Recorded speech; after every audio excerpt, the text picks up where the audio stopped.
Assalamu alaikum everyone. Today in P6 we have covered this topic of fertilization and the formation of seed and fruit in our biology class. This is topic number 4.6, which we have already discussed in the previous class and we have further discussed it in today's class. So on page number 218 they have given you the topic of fertilization, and actually the fertilization is the second step in the life cycle of a plant. Like, first step is the pollination, and the definition of pollination is the transfer of the pollens from the anther to the stigma.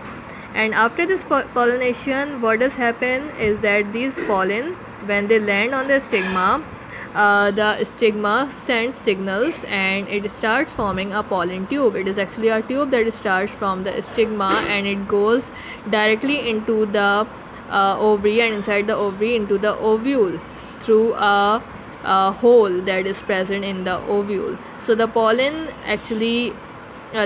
tube actually make its way inside this ovule, and now the passage has been made for the pollen, and then the pollen can easily go inside this pollen tube and then it can enters the ovule. Now inside the ovule, the nucleus of the pollen, which is a male gamete, it fuses with the nucleus of the ovum, which is a female gamete, and it will forms a zygote.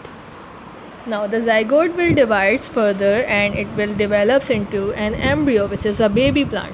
And after this, the ovule or the ovum will turn into a seed, and the ovary will turn into a fruit.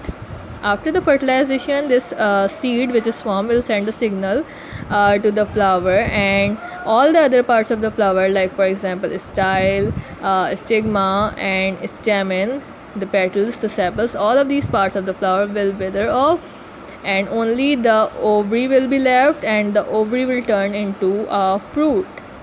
Now the ovary wall will become hard, dry, leathery. In some cases it is soft. It totally depends on the type of a fruit it is forming. Like for example, if it is forming in case of a wallflower or in case of a grapefruit, the ovary wall are quite leathery texture, and in case of a Brazilian nut or in some of the other fruits, it has hard outer layer or hard ovary wall.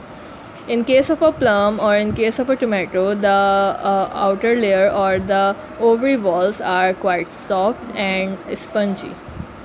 So it totally depends on the type of the fruit it is forming.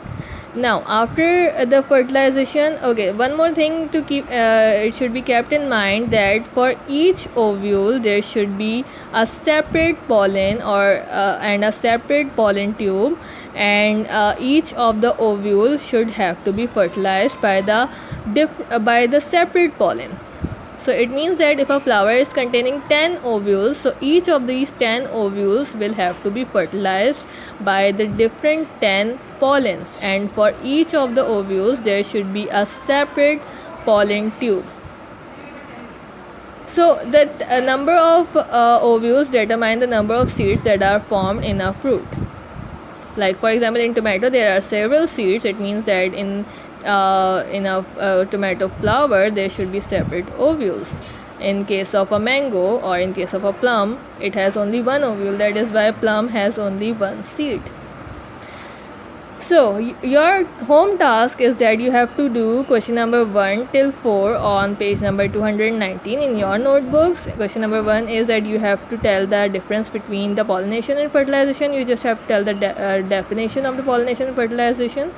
In question number 2, you have to draw a typical hermaphrodite flower in your notebook. Hermaphrodite flowers are the flowers that have both the male and female reproductive organ in the same flower. Like for example, in this flower, you can copy down this flower in your notebook, and then you have to circle the parts of the flower with the red color that fall off after the fertilization. As I already told you, there are some parts of the flower which fall off after the fertilization, so we have to circle those parts with the red color, and you have to circle the part of the flower that will develop into a fruit with the blue color.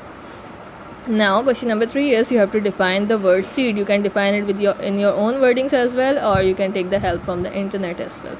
And you have to, question number 4 is you have to classify each of the following as a seed, fruit, or neither fruit or seed. You have to make 2 columns, and in one column you have to write the names of all of these fruits or vegetables that are mentioned here: tomato, cucumber, Brussels sprouts, baked beans, runner beans, celery, pea, and grape.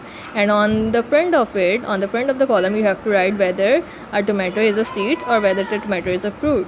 Then the second one, cucumber, then the Brussels sprouts, and you have to fill each one of it. You have to label each one of it as a seed or a fruit, or if they are not a seed, neither a fruit, then you have to mention it neither a fruit nor a seed. So I hope that you get the homework, and I hope that you the concept has been cleared about the fertilization. And if there is some confusion, you can read the book as well, or you can ask me in the next class. Till then, jazakallah.